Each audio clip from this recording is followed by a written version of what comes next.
There's only been one shot in this period, I think, thus far. 1-0 St. John in the shot department.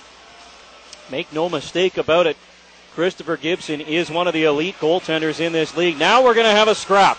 Grant West and the former Sea Dog Alex Borgard. Borgard has that right arm cocked. West throwing left jabs. Now Borgard swinging with the right hand.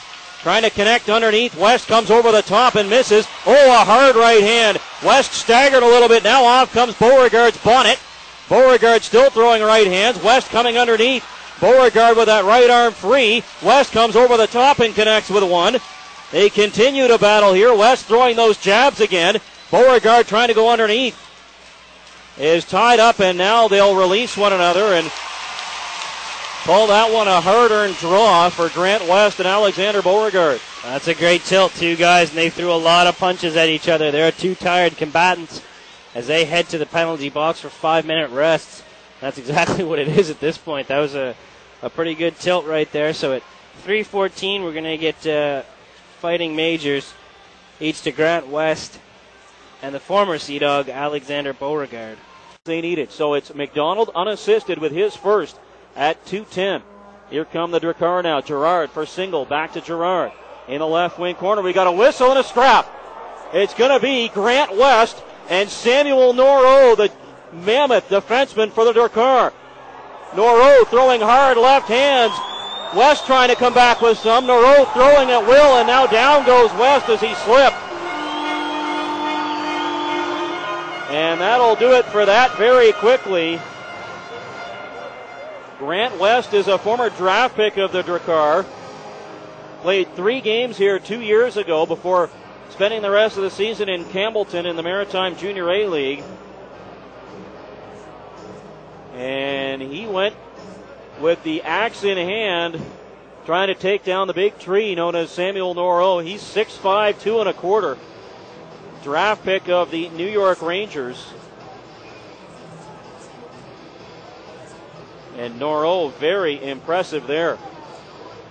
Dogs bring it up. Beaulieu races to center. Throws it in behind the net. Now West. He had that go-ahead goal late in the third. He also has an assist tonight for the Dogs. Now gloves are off. All right. West and Hanna. And there's no hesitation by either player. And here we go. That's center ice. Inside the line now, and they're trading. Hanna throwing that right. Now Hanna with a hard shot to West again. And now they're in a tight embrace. Hanna has that right hand free. Then West answers back, and down goes Hanna. Now West unloads a big right hand and sends the Mooseheads defenseman down. So we have 4.5 gone here in the third. We have our first fight of the night. We'll take a break. Moose Sterling 4-2. You're listening to Steel and Halifax Chrysler Mooseheads Hockey on News 95.7. Tim Roselle, Bruce Smith with you. 2-0 Sea Dogs on goals by Nathan Beaulieu and just a moment ago Stephen McCauley. Yeah, the Sea Dogs getting off to the start for sure that they wanted. And the Drakkar now are going to respond. We're going to get a fight right off the draw. Grant West and Noro. This is a rematch from Baie-Comeau a week ago Friday. They grapple at center ice. West's helmet is gone. Now Noro's just going to tackle into the ice. And that was actually somewhat comparable to the one in Baie-Comeau. Noro gave West a little tap to make sure he was okay once they were on the ice, and they're both going to skate off. Well, Noro comes, looked like he has a couple of inches in height on West, and there wasn't a whole lot of punches thrown, as you mentioned, Tim. It was more of a wrestling match, and both skate away looking like they are not too badly shaken up, but for sure the Drakkar trying to get something going, and as you say, that was both sides willing combatants on that little tilt. So those goals come 1 minute and 48 seconds apart. Brisebois second of the night and 7th of the year at 3:12. And then LeMay with his 6th as we got a scrap started here. Antoine Quevillon and Grant West inside the Husky line. They grapple here. West trying to get the right arm free. Oh, he throws a one good one. Now they grapple a little more. Cavallon coming through with the right. Now West switches to the left and gets one through. Off comes Cavallon's helmet, and down goes Cavallon. Boys, a real spirited one, and Grant West showing an aptitude to go either right-handed or left-hand on Cavallon.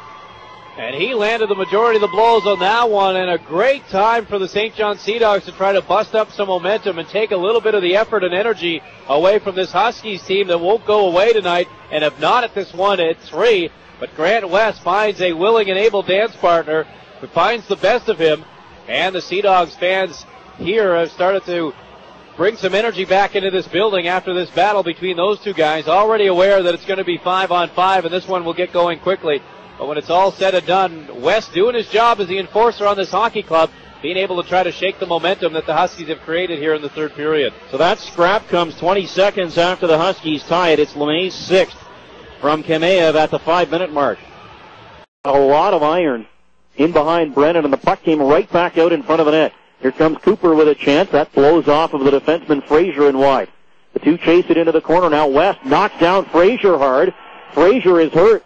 West takes a chop from Davis and now has his helmet knocked off. And they're going to go. Grant West and Robert Davis in the circle to the right of the Bathurst goal. West throwing a right hand. Davis trying to grapple here a little bit. West's helmet's already been knocked off. Now West throws a left. They continue to grapple here. Davis trying to get that right arm free. They continue to grapple. Now West comes over the top a little bit. Davis gets that right free. Oh, West with an uppercut to the jaw of the Bathurst player Davis. Now they stop the fight. And the two officials get in. But that'll do it for that one. Didn't see an initial penalty call on the hit from West. He knocked down his man Frazier pretty hard in the corner. Walsh, Junior A, free agent signee out of Truro. Seahawks have it again now with Durapo. For Nathan Beaulieu, and look out, scrap started here, and it's a heavyweight tilt. Blake Milman and Grant West right at the center ice dot. Little do-si-do, now they tie up. West throwing left jabs to the jaw of Milman. Now trying to come over the top of the right hand. Milman has the right arm free and cocked. Throws over the top and misses. Milman has it underneath now. Got one underneath on West. West comes back with one and has some trouble reaching the 6'5" Milman. Now Milman turns away from West's left. Comes underneath. Connects with a right hand to the visor of West, and that's going to be it. Milman may have hurt himself here as he called for a quick end to that. Boys, a couple boos by the fans, and the only reason for that was because it had all the makings of a real heavyweight one. As Tim mentioned, Milman, big body, 6'5", and West needs to be careful. He was able to keep him at a good distance, and part of that, I don't know if it was Milman's fatigue or the fact, like Tim said, that he may have actually touched something, but he definitely fired the most punches, none at all really landing, and West does have that tendency, Tim, with his left hand being a right-handed fighter, to try to grab right at the V-neck of that jersey and to be able to get his counterpart a bit off balance with the left hand initially and then come in with the right. He wasn't able to do that and actually got disconnected with that left hand, and probably, at least if nothing's wrong with Milman, a potential opportunity to see that one.